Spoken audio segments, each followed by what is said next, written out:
When the stock market collapsed in October 1929, President Herbert Hoover believed it to be a natural flux of the business cycle. His mild reaction led Americans to elect a new president in 1932. While the government pushed to heal the nation, little improvement was seen in the 1930s. Herbert Hoover won the election of 1928 by a landslide. As a Republican, he was associated with the prosperity of the 1920s. When the stock market collapsed and the U.S. economy fell into chaos, Hoover believed it was a natural flux in the business cycle and that the best course of action was to let it work itself out. He stood firm on his personal philosophy of rugged individualism. He believed people had to work and help themselves. He argued that providing handouts and relief would damage the male role of provider and wage earner.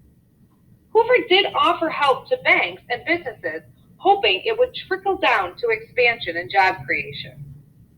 Hoover felt that it was the responsibility of local organizations and churches to respond to the human cost of the Depression and help the community. Hoover did not ignore the crisis, but tried to make careful, minimal intervention. Some of his actions led to more problems than solutions. In 1930, Congress passed the Hawley-Smoot Act. This raised tariffs on raw materials in the hopes that more Americans would buy American products. It was the highest protective tariff in peacetime history. 25 nations retaliated to restrict purchases on American goods, causing foreign trade to drop dramatically and further damaging the American economy. Prior to the collapse of the stock market in April 1929, Hoover tried to address the economic problems of American farmers. The Agricultural Marketing Act created a federal farm board which established cooperatives, but only hurt farmers more. Between 1929 to 1932, farmers' income was cut in half. Finally, in 1932, the Reconstruction Finance Corporation offered loans to businesses, but only to those who were able to pay it back. Hoover still feared the government intervention. Throughout his 3 years as president during the Great Depression, Hoover maintained his belief in rugged individualism, creating reforms to help businesses and industry rather than giving directly to the American people. With little able to stop the decline of the economy, Americans suffered the consequences. While most Americans did not lose their jobs, they became part of the underemployed, meaning their wages and hours were cut. In 1929, the average family income was $2,300, but by 1932, it had dropped to $1,600. In 1930, 4 million Americans were unemployed. 3 years later, that number had quadrupled to 12 million. As wages and jobs were lost, many Americans were unable to pay their mortgage and joined the thousands of homeless in shantytowns. As the President of the United States, blame was placed on Hoover. In honor of him, shantytowns were renamed Hooverville. The sad irony of the Depression was the massive surplus of foods that collected in warehouses, rotting away while thousands of Americans starved. Children suffered from malnutrition and diseases such as rickets. Suicide rates and cases of mental illness increased dramatically. Farmers had suffered throughout the 1920s, but things were about to get worse. Overfarming of the land and a severe drought brought more hardship to farmers on the Great Plains. Huge windstorms came and carried the topsoil across the nation to the Atlantic Ocean. Again, many farmers were forced to leave their land.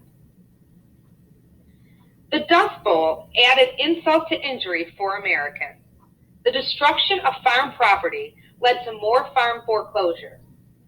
Hundreds of thousands of American farmers moved west to try to find jobs.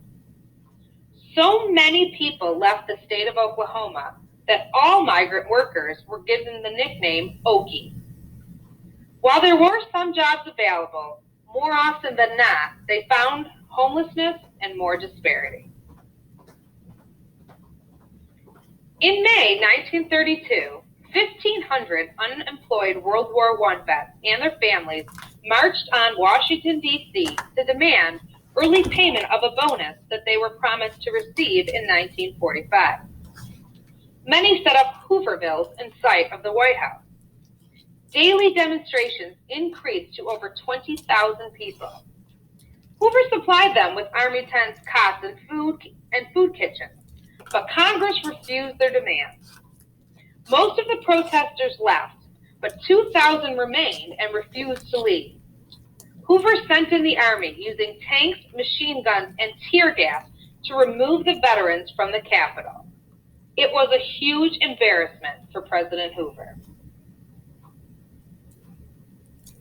The election of 1932 symbolized Americans' displeasure with President Hoover and his handling of the Great Depression.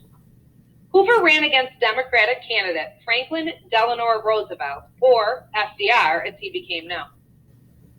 FDR won the election by a landslide. But before he could take office, things were about to get worse. FDR was elected in November, but would not take office until March of 1933. During this 4-month period, Hoover was considered a lame duck president, meaning since he lost the election, he had little power to do anything. During this time, the banking system deteriorated further. Thousands of depositors withdrew funds from banks and hoarded cash and gold. When FDR took office on March 4th, 1933, saving the bank system was priority one. After his overwhelming victory over President Hoover, FDR had 4 months to wait and prepare for the office of the presidency. During this time, Roosevelt met with a group of experts known as the Brain Trust to advise him on a plan of action. His plan would become known as the New Deal. His focus was for immediate relief for Americans and long-term planning to tackle the issues that led to the Great Depression. Upon taking office, Roosevelt first tackled the banking crisis. He declared a national bank holiday in which he closed the nation's bank to prevent any further run on banks and bank closures. To restore people's confidence in banks, the Glass-Steagall Act established the Federal Deposit Insurance Corporation, or FDIC. Under this law, the U.S. government guaranteed deposits up to $5,000. This meant if a bank closed, the government would reimburse depositors savings up to $5,000. Today, the amount guaranteed is $250,000. Roosevelt called a special session of Congress to pass legislation to address the problems of the nation. As a result of his push, 15 major bills were passed in the first 100 days of his presidency. Above all, FDR needed to address the emotional welfare of the American people. He began conversations to the nation to reassure and update on the progress being made. For most Americans, this was the first time that they had ever heard the voice of a U.S. president. The New Deal programs can be divided into 3 categories: relief, recovery, and reform. Relief was to provide immediate aid to people who were suffering. Recovery programs were to help the economy heal and grow.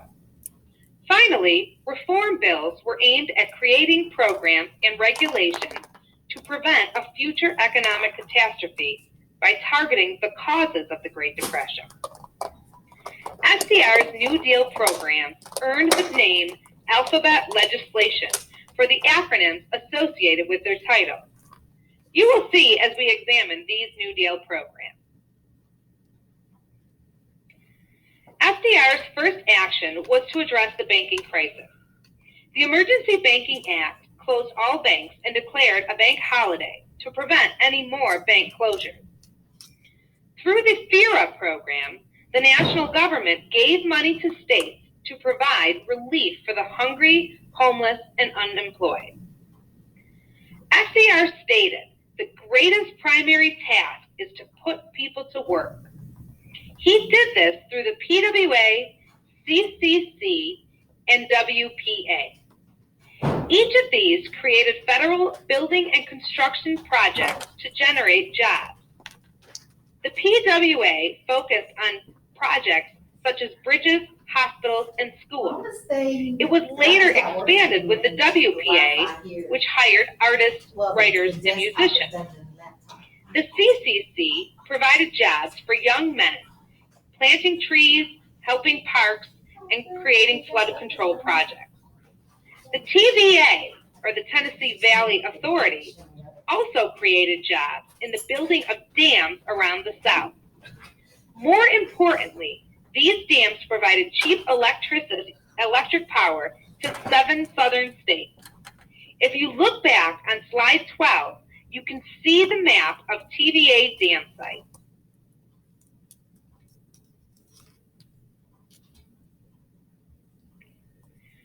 Recovery programs were focused on helping the U.S. economy grow.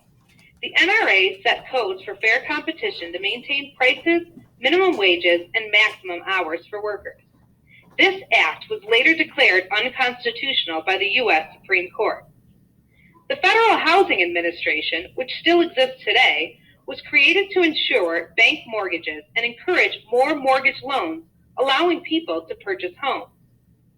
To help farmers, Congress passed the Agricultural Adjustment Act. Farmers were paid not to produce products. The goal was to help raise prices and increase farmers' income. Despite these efforts, the situation for farmers did not improve and only got worse with the Dust Bowl. The goal of reform legislation was to make long-term changes that addressed the mistakes that led to the Great Depression. The Glass-Steagall Act addressed the closing of banks by ensuring deposits by the federal government with the creation of the FDIC. The Securities Exchange Act created the Securities and Exchange Commission to regulate and monitor the stock market.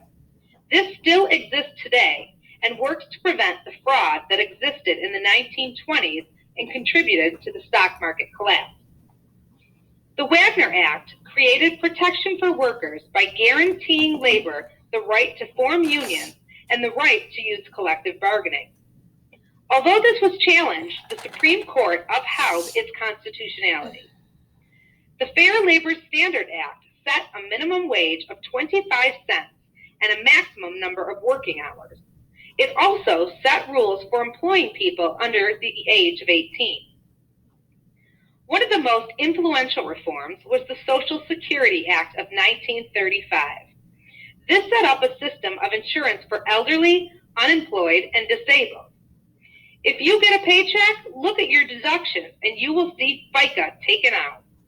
This is your Social Security that you just might have when you retire one day. Between 1935 to 1936, the Supreme Court declared 8 of FDR's New Deal programs unconstitutional, meaning they violated the principles of the U.S. Constitution.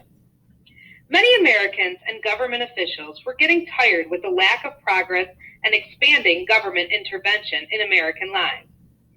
The U.S. government, for the first time, was in deficit spending mode, meaning they were spending more than they were making. FDR was determined to continue his efforts. To stop the opposition of the Supreme Court, he proposed a bill to add 6 more justices to the Supreme Court. These would be appointed by him. The proposal threatened the fundamental constitutional principle of separation of powers. FDR failed in his efforts and received great criticism for his attempt to increase his own power. Many business leaders opposed the New Deal and the government intervention in business and the economy. Other critics felt the New Deal only helped a few Americans, not doing enough, and demanded more immediate action. As with any crisis and government response, there were supporters and critics on both sides of the New Deal. Roosevelt's New Deal and the Great Depression permanently changed the U.S. and the role of the government. By the end of the 1930s, unemployment remained high and production was low. The efforts of the government helped to support Americans as they struggled through the hardships. From this point forward, the U.S. government had more involvement in the lives of the American people. From now on, in times of trouble, the American people turned toward the government for answers. Many programs, such as Social Security and the FDIC, still exist today and aid Americans. So, if the New Deal did not end the Great Depression, what did? In September 1939, Nazi Germany, led by Adolf Hitler, invaded Poland, sparking the start of World War II. By the end of 1940, European nations came to depend on the U.S. for war and civilian material. On December 7, 1941, the Japanese bombed the U.S. naval base at Pearl Harbor. Millions of Americans now joined the war effort. Demand for jobs and products skyrocketed and officially pulled Americans out of the Great Depression.